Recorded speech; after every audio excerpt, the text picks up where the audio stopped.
एक लड़के ने अपनी बहन को प्रेमी के साथ इस हालत में देखा कि उसने अपनी बहन की हत्या ही कर दी और हत्या करने के बाद वहीं पर ही बैठा रहता है।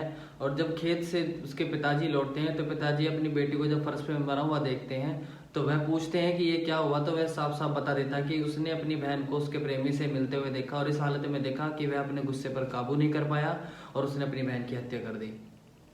उसके पिताजी तुरंत पासी थाने में कॉल करके पुलिस को बुलाते हैं और उसको पकड़वा देते हैं। दोस्तों आइए जानते हैं इस घटना का पूरा सच। बने रहिए हमारे साथ इस वीडियो के अंत तक। उससे पहले नमस्कार दोस्तों, मैं हेमंत सैन अपने YouTube चैनल मेजर वारदात में आपका हार्दिक स्वागत करता हूं। कैसे हैं आप सभी? मैं आशा करता हूं आप सभी बहुत अच्छे होंगे और अपना ध्यान रख रहे होंगे। दोस्तों अगर आपने अभी तक हमारे YouTube चैनल को सब्सक्राइब नहीं किया है तो उसको सब्सक्राइब कर दीजिए और बेल आइकन को प्रेस कर दीजिए। तो चलते हैं दोस्तों इस घटना की ओर। दोस्तों यह जो घटना है यह उत्तर प्रदेश के संभल जिले की घटना है, जहाँ पर एक लड़का और उसके माता पिता रहते थे। तो होता यूँ है दोस्तों, ये बात है 5 जनवरी 2023 की। अभी हाल फिलहाल की ही ये घटना है जो कि उत्तर प्रदेश संभल जिले की है। तो इसमें हुआ यूँ कि एक लड़की रहती है, वह 5 तारीख को देर रात अपने प्रेमी से मिल रही थी छत पर। उसका प्रेमी बुलंदशहर जिले थाना क्षेत्र अनूप शहर गांव हेमतगढ़ से 25 किलोमीटर दूर से वह अपनी प्रेमिका से मिलने आया था और वह छत पर उसके घर पर ही मिल रहा था। तो होता ही वह रात नीचे सो रहा रहता है उसका भाई, जिसका नाम है नितिन, उम्र 20 वर्ष, 12वीं कक्षा का विद्यार्थी, और उसकी बहन अपने प्रेमी से मिल रही होती है। तो होता ही वह कुछ ऐसा होता है कि उसका भाई जाग जाता है और वह जागने के बाद जैसी छत पे जाकर देखता है तो उसकी बहन आपत्तिजनक हालत में अपने प्रेमी के साथ छत पर रहती है और वह देखकर अपने गुस्से को काबू नहीं कर पाता, तुरंत मारपीट करने लग जाता है। मारपीट के दौरान होता ही हुआ है कि जो वह प्रेमी रहता है उस लड़की का, वह तो उसके चंगुल से छूटकर भाग जाता है, पर उसकी बहन वहीं पर रह जाती है और वह अपनी बहन का गला दबाकर वहीं पर ही हत्या कर देता है। और हत्या करने के बाद चुपचाप वहीं पे बैठ जाता है। और जब देर रात खेत से उसके पिताजी घर पर लौटते हैं तो पिताजी लौटने के बाद देखते हैं कि उनकी बेटी का शव नीचे जमीन पे पड़ा हुआ है। वह उससे पूछते हैं कि ये सब क्या हुआ, इतने परेशान हो जाते हैं कि ये सब क्या हुआ।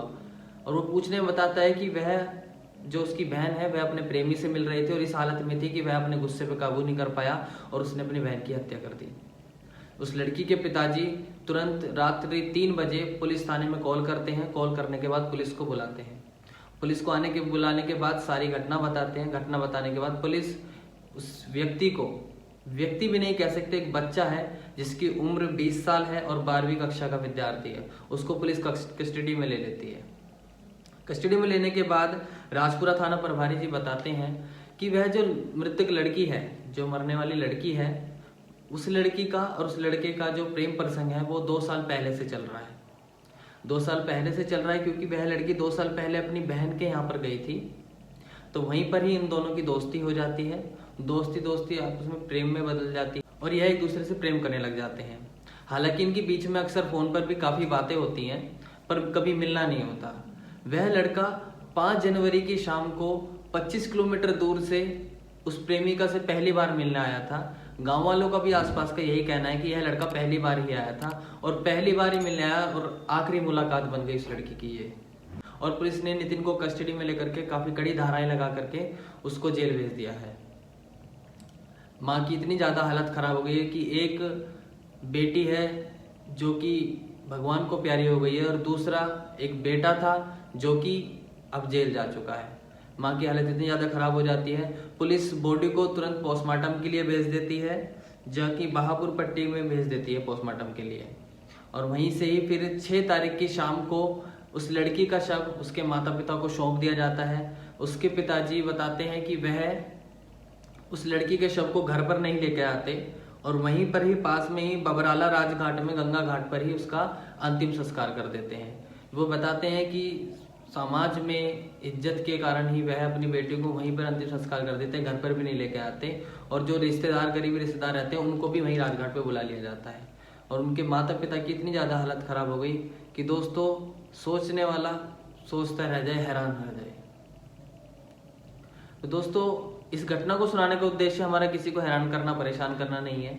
हमारा सिर्फ इतना मकसद है कि आप जागरूक हो, ताकि आप ऐसी घटनाओं को सुन करके सतर्क हो जाएं, सावधान हो जाएं। और अगर किसी व्यक्ति को ज़्यादा गुस्सा आता है तो अपने गुस्से पे कंट्रोल करो, क्योंकि गुस्से में कभी काम अच्छे नहीं होते, गुस्से में हमेशा नुकसान ही होता है। तो अपने गुस्से पे कंट्रोल रखें और सावधान रहें, सुरक्षित रहें। तो मिलते हैं फिर अगली किसी ऐसी सच्ची घटना के साथ।